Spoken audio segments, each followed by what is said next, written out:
Today, I want to talk about how Murder Drones became its own very unique show using very limited assets. Right now, we live in what people want to call the golden age of indie animation, where tons of different people are making their own shows. And one of the key ways people do this is by focusing on and exploiting their limits instead of trying to be professional in the way we think of a studio doing.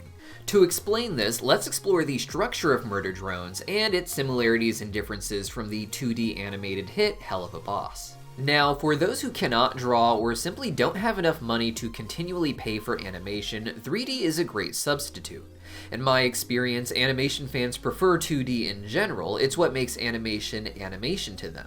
And as such, 3D is often treated with disdain by animation fans, though this isn't a universal rule, and any good show that is still made in 3D will be treated with respect by fans. But in the indie industry, 3D animation isn't just begrudgingly accepted the way it often is with professional productions. It's more so celebrated, as its use in indie animation is more about exploiting the limitations of 3D in fun ways, as opposed to a network that generally produces 2D shows just getting lazy and doing 3D in order to be cheap. Now, one of the clever ways that Murder Drones exploits its limitations is with its character design. For 2D animation, you can draw whatever you want for your character, it just has to be simple enough for people to replicate that drawing regularly. In 3D, however, the characters are traditionally modeled from scratch, which can take a long time, but if you are clever like the Murder Drones production team, you can find ways around that. For instance, these days, technology exists in the form of 3D character generators. These are programs made by companies like Reallusion's iClone, which allows you to take various base models and adjust their many different settings to create a unique character. Unreal Engine is a much more powerful tool than iClone, and they even have their own unique character generation as well, called MetaHuman. Anyone could use either tool to make a large cast of humans for a show, but one thing indie animation fans tend to abhor is a human character. It's not that indie shows can't have human characters at all, but animation enthusiasts tend to like the more surreal colors and designs that comes with watching cartoons. Cartoons allow for demons to be main characters like in Hazbin Hotel, or gemstone-based aliens like in Steven Universe. What indie animation fans tend to do is gather online to talk about these shows and imagine themselves as their own versions of those characters, instead of just another human. It creates an entire world where the way they redesign themselves is part of how they see themselves internally, allowing their soul to have a sort of persona or characterization within the show. To facilitate this, while also creating a similar system of adjustable character models, the show opted for the use of robot characters. Robots generally are mass-produced to be uniform, so the base model of real-life robots are all the same, and thus would also be the same in the show. In the show, we even see that before the explosion of Copper 9, the studio was able to take just one character model in one outfit and replicate it hundreds of times to create an army of worker drones. From there, making them their own unique characters is rather easy. After taking the same base model for a worker drone, you first give them unique hair if they are an important character. Though if they are less important, the character is often just given a hat, as that is a lot easier to model or even just to pull from an existing asset.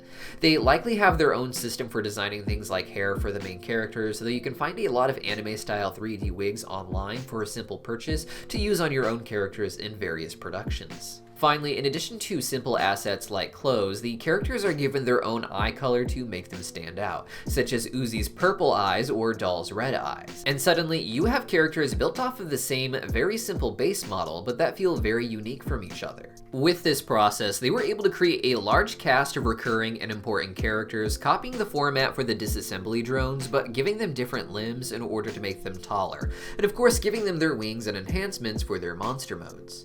Humans play a small role in the story of Murder Drones, mostly existing in flashbacks, but with the human characters, the crew still manages to be very clever. When making a 3D show, trying to make genuine humans is often the last thing you want to do, as people are more willing to forgive not just mistakes, but general stylization choices when it comes to something non-human. The drones don't look like realistic Star Wars robots, they look like cartoon robotic pets, and adding humans into the visuals could have been very jarring if not for the choice of stylization. On Copper 9, humans appear generally in spacesuits like Tesso or just general work suits that cover their bodies and faces. This allows for materials that already exist around the robots to be used as characters, instead of trying to create humans that blend into the world that was made for the robots. Then of course there are the actual humans of Earth that we only see in flashbacks, save for one photo of Tessa. These humans appear entirely as shadows, which wouldn't work well for a series that focuses on humans entirely, but with them being very minor characters, it gives it a stylistic twist that really informs the thinking within the show. We are seeing the world through the eyes of the robots who are meant to serve humans, and we don't have a reason to think that they would see the world the same way that the humans do, particularly the humans themselves. Robots need to be able to see humans and recognize some differences in humans to tell them apart, but with the disdain we see most humans having for drones and the fears of them hurting humans, I think that they were programmed to not record all of the details of humans on purpose. Instead, I think they recognize the voices and general shapes, but for a sense of privacy or protection, a lot of the details of the humans are simply darkened out so they look like shadows. Thus, even outside the fuzzy program memories of N, Tessa, even in photos, would still appear as this dark shadow figure, one that N could still identify in a crowd, but whose physical appearance is darked out for her own protection. It's choices like this that really defines the show in the broad strokes, as well as in these little details that make it so cohesive. Now, every show has its own unique way of keeping interest from one episode to the next, but in indie animation, there is a lot more of a strong episodic focus compared to the mainstream animation industry, which has become more serialized with full season drops like on Netflix or even just week-to-week shows on TV. Indie animation, on the other hand, is lucky to ever release 2 episodes a month apart, and because of that, each episode needs to feel like its own grand story with a solid beginning, middle, and end that feels different from every episode that came before it. In Hell of a Boss, this has been done with each episode having a very strong sense of location that is constantly changing from one episode to the next. The location changes are generally across the 7 rings of hell, or else is an episode where the gang goes up to Earth, and with that, they are able to give each episode its own sort of color theme and atmosphere that makes each one really easy to tell apart from the last one.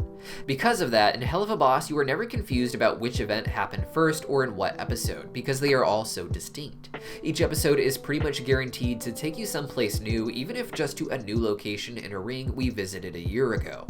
With this, we also generally get a new character, or an iconic character returning to continue their cool side plot.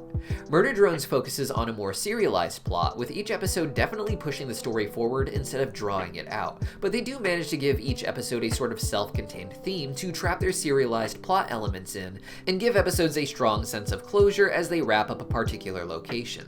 The story is essentially just Uzi stumbling her way through a series of strange clues, but episode 2 focuses entirely on a series of murders that begin to happen inside of the bunker.